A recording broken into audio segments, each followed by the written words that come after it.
Hi, I'm Nikki, the Obsessive Bookseller. Welcome to my channel. Today we're doing a wrap-up for February 2024 and a TBR for March 24.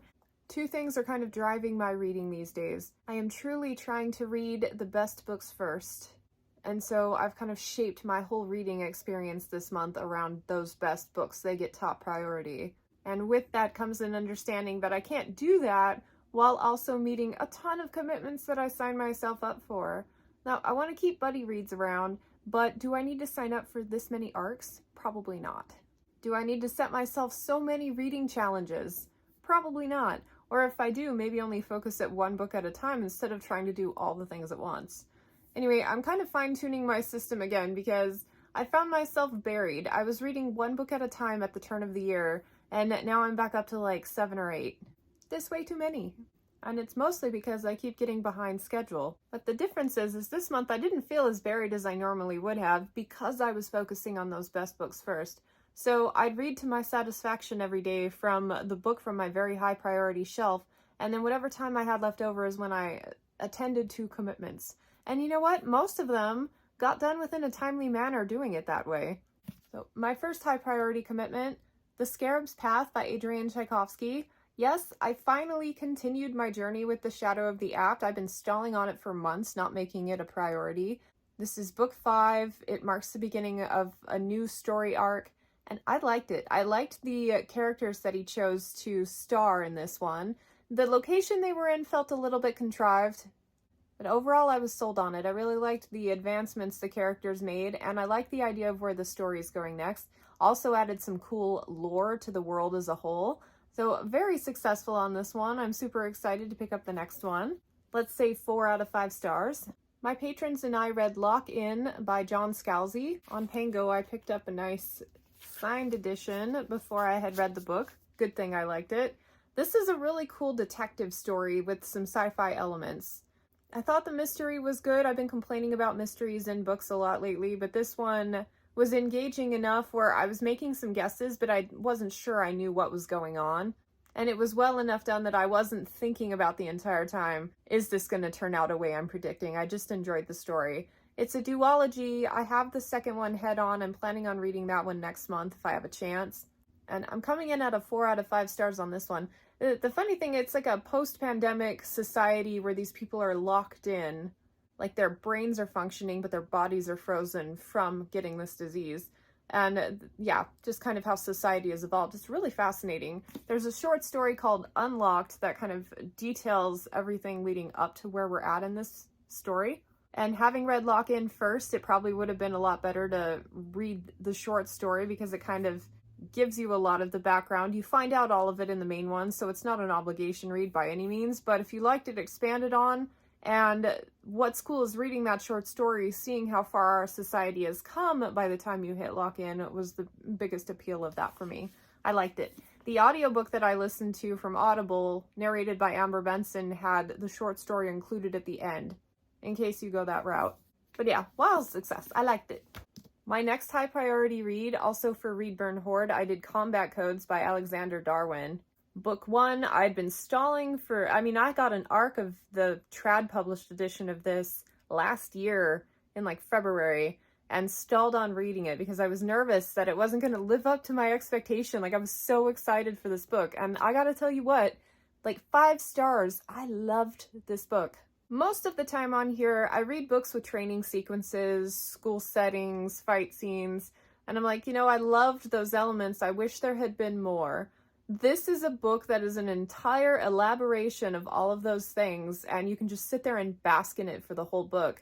And it's not just one note, like it actually goes somewhere quite meaningful that makes you want to pick up the second one immediately because it's got some profound effects. Like, I thought this one was so well done. Everything that I love reading about all in one nifty little package. The essential kind of peripheral background is that the combat codes were held sacred by these fighters for so many years, and some people in society are kind of drifting away from them. But there's also a lot more immediate conflicts with the 2 POVs featured.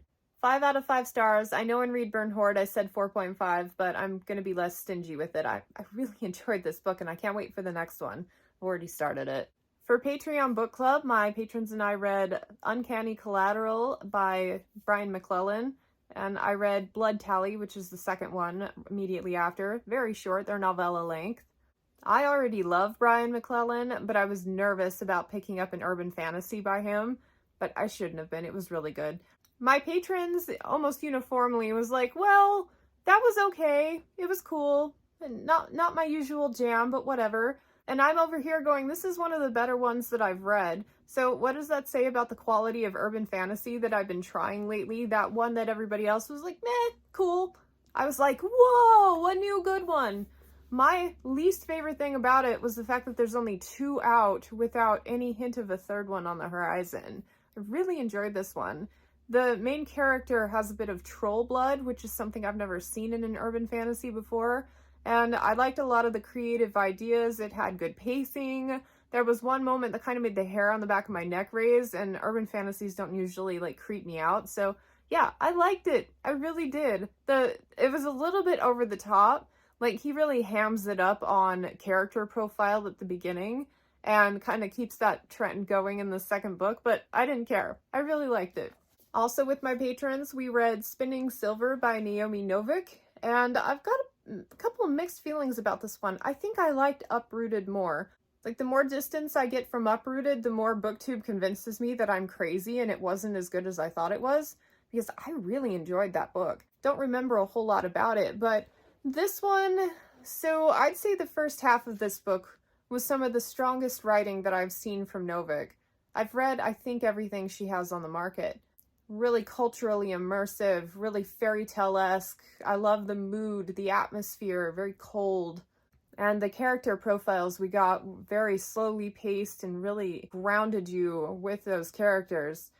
Few things kind of knocked me off. Like, I ended the book still, like, that was like at least a 3.5, maybe a 4-star read. I enjoyed it overall. There was no point while reading the book where I wanted to put it down. But the first part was like a 5-star, and then it kind of faded from that. The number of POVs added, where the plot went, I found a couple of character inconsistencies.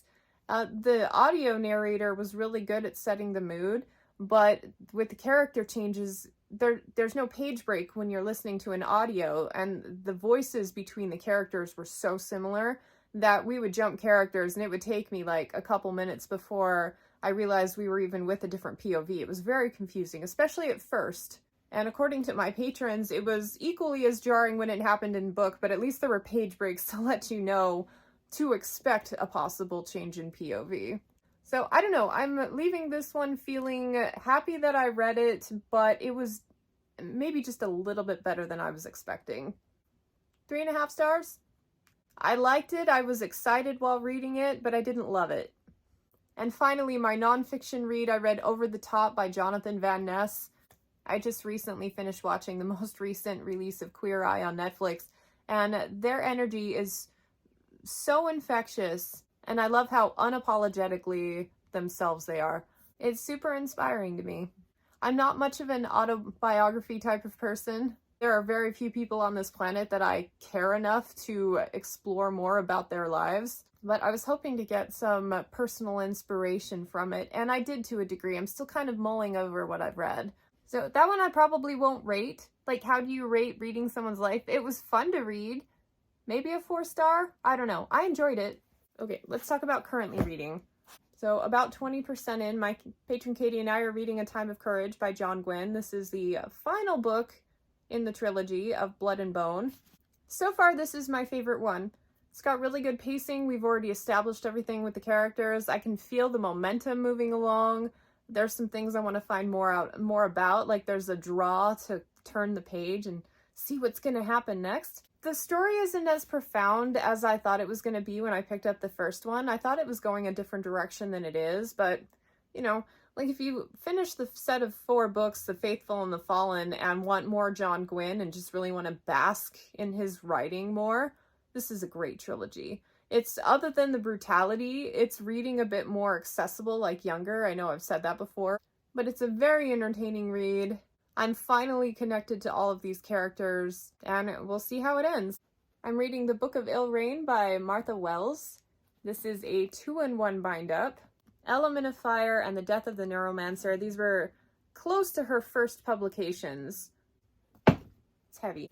It's like an 800-page, really tiny print trade paperback.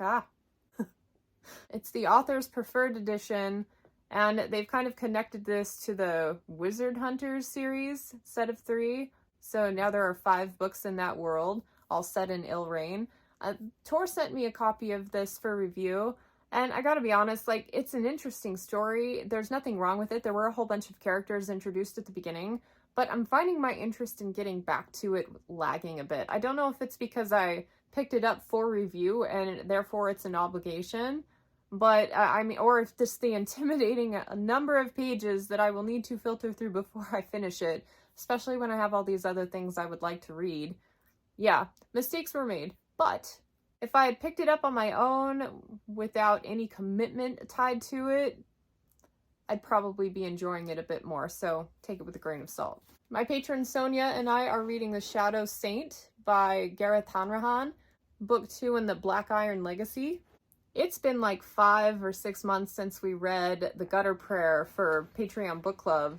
I probably should have dived into this one almost immediately afterwards because thank goodness Sonia found a summary online of the first book, which was really detailed. I mean, somewhat good, because this book so far has very little to do with what happened in the first book. And so without that summary, I would have felt completely lost. Like, oh, did I just forget that much where I don't recognize any of these characters or what's going on? So it's taking a different direction. The first one focused on this thing, and this one is probably developing this thing. And hopefully the third book is like some sort of convergence of the two. Yeah, it's broadening the scope of things, which is cool. But at the same time, like, I loved the characters we met in the first book. I would really like more with them. This feels like a homework, kind of, where you've got to get through all of the new stuff before you can get back to the old stuff. That's one aspect where reading it back to back would have been a little bit better. But so far I'm liking it. This author has really impressed me with the unconventionality of the story and the pacing of the writing. All of it was really good in the first book. So I need to trust the process. Now let's talk about the TBR. As mentioned, I'd like to read Head On by John Scalzi, the second book in that Lock-In series. I'm sure I'm gonna like it. It's John Scalzi. He's hysterical. And the fun factor of it being a detective novel on top of it, like, I'm sure I'm gonna like it. Famous last words, right? I'm really working on getting back to series a lot more quickly than I usually do, kind of basking in 1 or 2 series at a time for a short length of time and getting the most out of them that I can. It's been a work in process, but the next one on the lineup is The Sea Watch by Adrian Tchaikovsky, book 6 in the Shadow of the App series. And then Grivar's Blood by Alexander Darwin, the second one of the Combat Codes. I should have included this in my currently reading because I've already started it, but I put it on hold for some of those other things. But yeah, really enjoying this one. It added an extra POV that I didn't feel like needed to be there. I'm not enjoying that one as much as I enjoyed the 2 we got from the first book. But we'll see where it goes. Very early on, like maybe only a couple of chapters in. So excited. The third and final book in the Empire of the Wolf trilogy by Richard Swan, Trials of Empire. I'm so excited for this book. I had it as an ARC, but didn't get around to reading it ahead of time. And I tried the first, like the prologue and the first chapter, and I can't remember some of the side characters. So now I'm panicking. Do I go back and reread the first 2? Because I loved the second one enough to make it an all-time favorite, and I really want that same momentum going into this third book and like memory of all the tiny details and stuff. So I'm supposed to be buddy reading this one with Sonia in a couple of weeks, and I'm trying to figure out a way to cram in the first 2 books again, like do a really fast reread, but I might end up going with just a summary. We'll see. Maybe I'll even just start the first book and get reacclimated with some of the characters, because I do remember more about the second book than I think I'm acknowledging. But yes, I'm very excited for this one. Can't wait to see how the trilogy ends. Demon in White by Christopher Rucchio. I finished Howling Dark in January and honestly would have gone right into the next book in the series, but it wasn't available through my library on audio as quickly as I wanted, so I put other high priority things in its place. But the momentum for this one is so strong. I am loving, loving, loving this series. So unconventional in some ways, but it has all those elements that you find in other series that you absolutely love, like picking things from like Name of the Wind, Red Rising, and whatnot. And so I continue to acknowledge that BookTube was right. This one is something worth picking up. and I can't wait to get into the third one. I keep watching my hold to see if it comes in. I almost spent an Audible credit on it. I do recommend going with the audio if you like that as a format, because I thought the narrator does an especially good job. I have a kind of an established reading order on how I'd like to read all of these high priority books, and so if this one comes up and it's not available yet, I'm totally just gonna buy it. Really good. And finally, I've got an advanced copy from Tor of Foul Days by Genoviva Dimova. It's a Slavic kind of low fantasy / urban fantasy type of story, and it seems completely up my alley. I like the cultural infusion that it promises. It's being marketed as an urban fantasy, which I'm thinking it's going to lean more fantasy-ish. But overall, of all the things I have outstanding, I'm really excited to get to this one. It comes out in June. It's part of a duology, and Monstrous Nights, the second book, comes out in October. So if you want to start the series, you can finish it all in 1 year. Woohoo! Also looking forward to that. So that's my lineup. I got a lot going on. It's a small wonder that I'm feeling stretched a little thin with all of these commitments. And I didn't share with you what I'm reading for Read Burn Hoard or my quarterly challenge with my patrons. I've got a few books that I have read and am reading for that. But I got a lot going on, and I keep trying to figure out how to simplify, and I can't figure out how to simplify. Maybe one day I'll get there. But for now, at least, I'm really prioritizing well, and I'm so excited about all the things on the lineup. What have you been reading this month? Any standouts? And what are you looking forward to reading going into March? Thanks for watching with me. Subscribe if you haven't already, and I will catch you on the next one. Bye.